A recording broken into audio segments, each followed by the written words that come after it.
আরে শিয়াল, আমি তোকে বললাম না দুটো বাঘ নিয়ে আসতে, আর তুই একটা বাঘ নিয়ে এলি। আজ আমার পরিবার কি আধ পেটা খেয়ে বাঁচবে?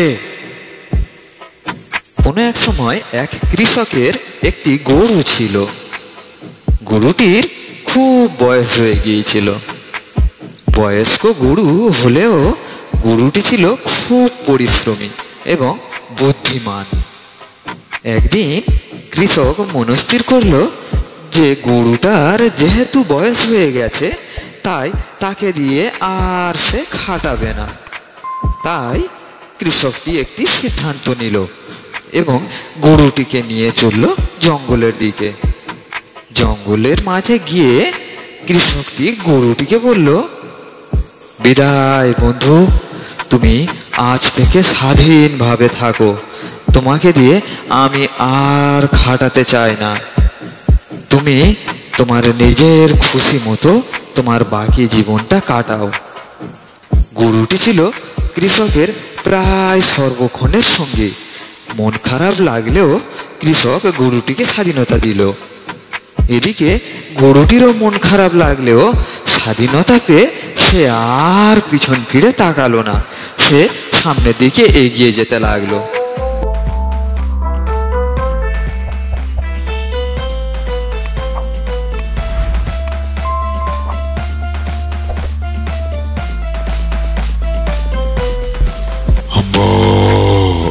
আরে জঙ্গলের পরিবেশ এতটাই সুন্দর, মনোরম। জঙ্গলে এত সবুজ সবুজ ঘাস রয়েছে। আমি মনের আনন্দে এই সমস্ত ঘাস খেতে পারবো, কিন্তু আমি থাকি কোথায়?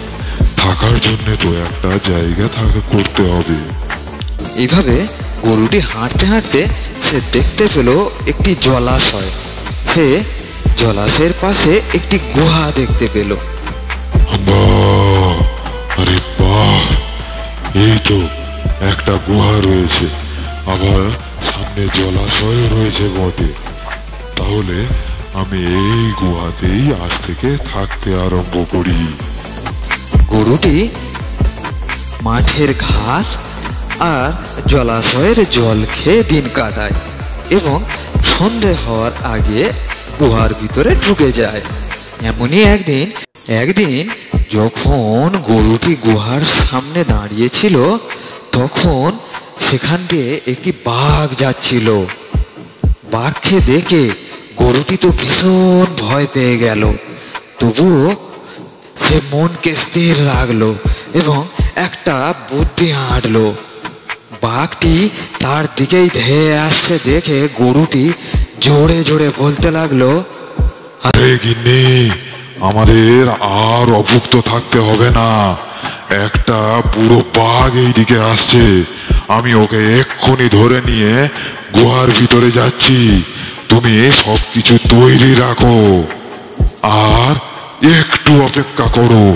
বুড়ো বাঘটিকে আমি এখনই গুহার ভিতরে নিয়ে যাচ্ছি। গরুটির এই কথা শুনে বাঘ তো বেজায় ভয় পেয়ে গেল।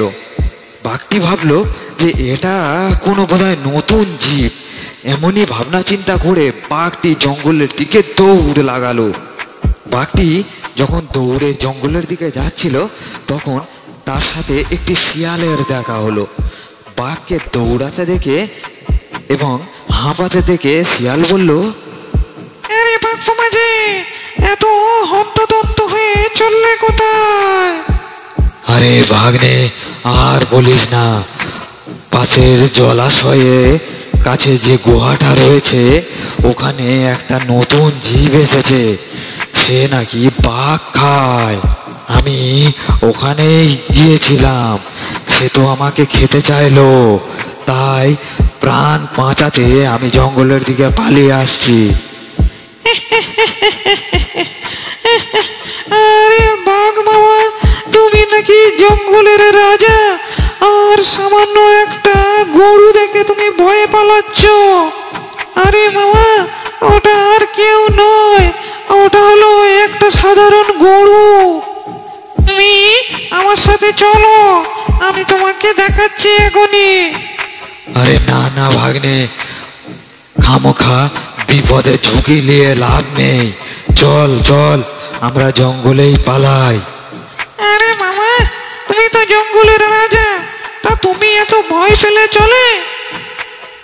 আর তোমার ভয় কিসের? তোমার লেজটা আমার লেজের সাথে বেঁধে নাও। ও যদি তোমাকে খেতে আসে, আগে না হয় আমাকেই খাবে, তাহলে তো আর তোমার কোনো ভয় নেই।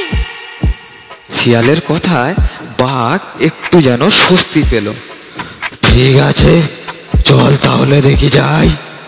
শিয়ালটি বাঘকে নিয়ে সেই গুহার সামনে উপস্থিত হলো। গরুটি তখন তাদেরকে দেখে বুদ্ধি করে বলল, আরে পাজি শিয়াল, আমি তোকে দুটো বাঘ আনতে বলেছি, আর তুই একটা বাঘ নিয়ে এসেছিস। আজ আমার পরিবার কি অর্ধভুক্ত থাকবে নাকি? গরুর এই হুঙ্কার শুনে বাঘ তো ভীষণ ভয় পেয়ে গেল। তৎক্ষণাৎ সে লেজ খাড়া করে দৌড়াতে আরম্ভ করলো। আর শিয়ালের লেজ যেহেতু বাঘের লেজের সাথে বাঁধা ছিল, তাই শিয়ালটিও তার সাথে ঘষ্টাতে গেল। আর ঘষ্টাতে এক সময় শিয়ালটি মারা পড়ল।